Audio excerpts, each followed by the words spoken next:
Hello and welcome to the Divorce Sanctuary.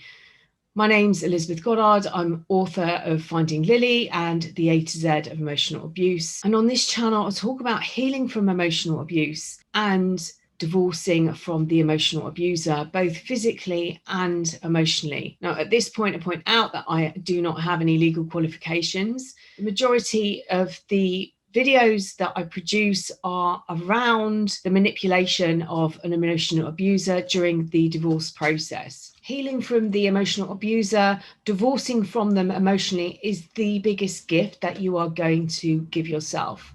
You will not get closure from this relationship, and that is on purpose. It was following the writing of Finding Lily that I discovered so much about emotional abuse.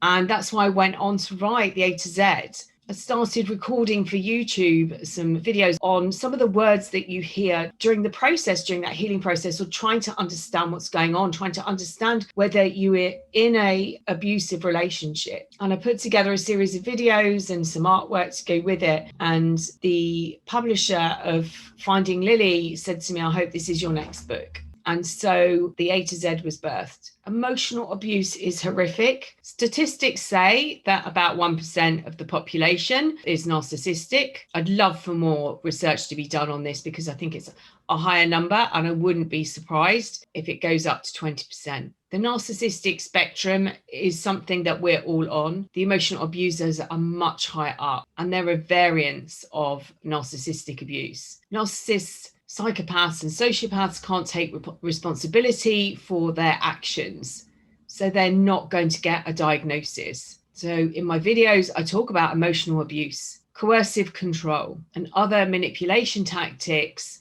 and the tools that they use during the process to trap you in that trauma bond. Breaking and healing that trauma bond is the key to moving on, and following that trauma bond back and looking at the wounds, finding the original wound and finding out where this originally came from completes the process. You might hear people say, I don't know why you stayed so long. I don't understand how you couldn't see that it was abuse.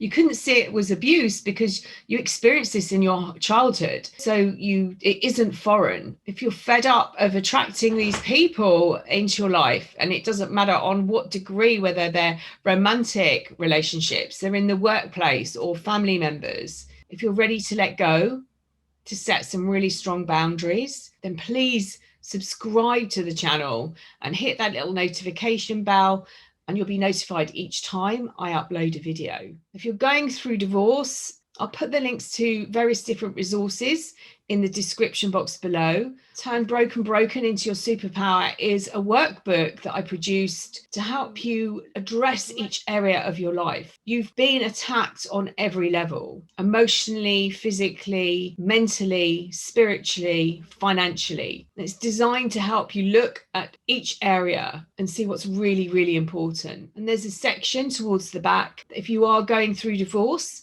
a physical divorce with the emotional abuser, it helps you work out what your negotiable items are, what's really important to you and what isn't so important. And my other free resource is a self-care workbook, because self-care is so vital. Coming out of these relationships, the damage that's done to you, you need to calm down your body and create a safe environment for it. Grounding yourself and taking yourself out of your mind, where you're replaying the scenarios, you're replaying the relationship and questioning everything, and staying in your body. Healing any trauma bonds. Complex post-traumatic stress disorder is really, really common, as is adrenal fatigue. So I'll put the links to the Self-Care is Vital workbook below as well. You can also join me on Facebook in a free group, the Divorce Sanctuary. It's the divorce from emotional abuse. Sending you loads and loads and loads of love.